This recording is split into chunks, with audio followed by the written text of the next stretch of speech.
heck of a start tonight. Did the win in Utica maybe play into how things went today? Was there some confidence there? Well, I think anytime you can beat the first place team in their building, the way that game transpired on Wednesday, obviously it should give the team some swagger. But we certainly talked prior to the game about getting a great start. You go into these buildings like Utica and Syracuse, and they come at you. And the thing I like about our team, both Wednesday and tonight, we had great starts. Even in Utica on Wednesday night, like that first 10 minutes, except for their power play goal, we dominated that game. So we got the start we wanted tonight, and we had some guys going early, and obviously we're able to build that 4-0 lead. You get a deflection goal from Andrew Agozzino, kind of gets him off the schneid a little bit. Is that an important piece to hopefully spark some more from him? Yeah, obviously, when your number one center hasn't put the puck in the net in a few games, you certainly want him to be part of the offense. I mean, he does a lot of other things. He's great on face-offs.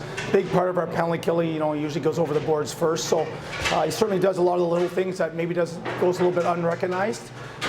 But it seems, him and Luch, when I put them back together, they always seem to come through for us. We've been playing around with the lines, but with obviously the call-up of Kastelik and Reinhardt, we had to kind of juggle things up again today. So I thought we'd put Luch back with him and Soko, and it paid off. Luch gets his 20th.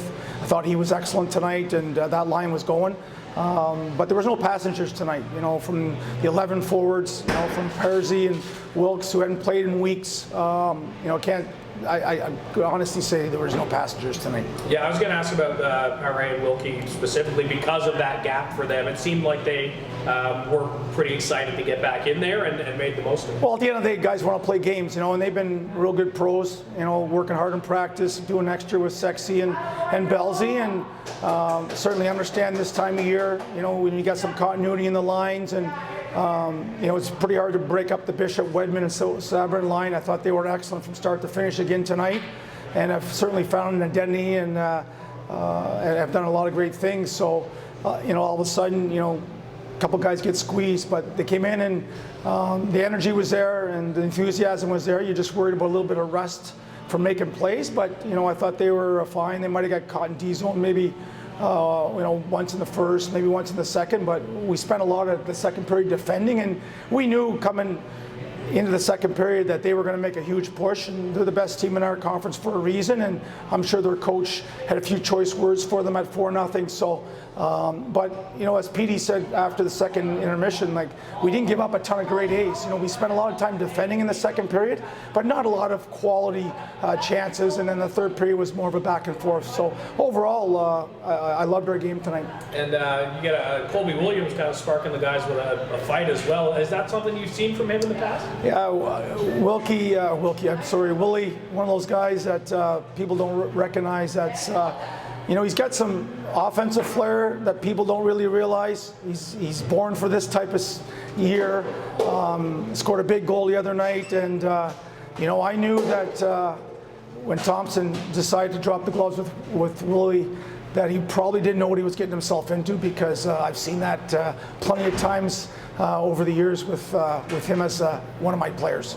That touching tribute before the game, is it fair to say you guys really turned that into that energetic start? Well, I think that anytime there's recognition within the organization, obviously it's a sad for the organization in general, and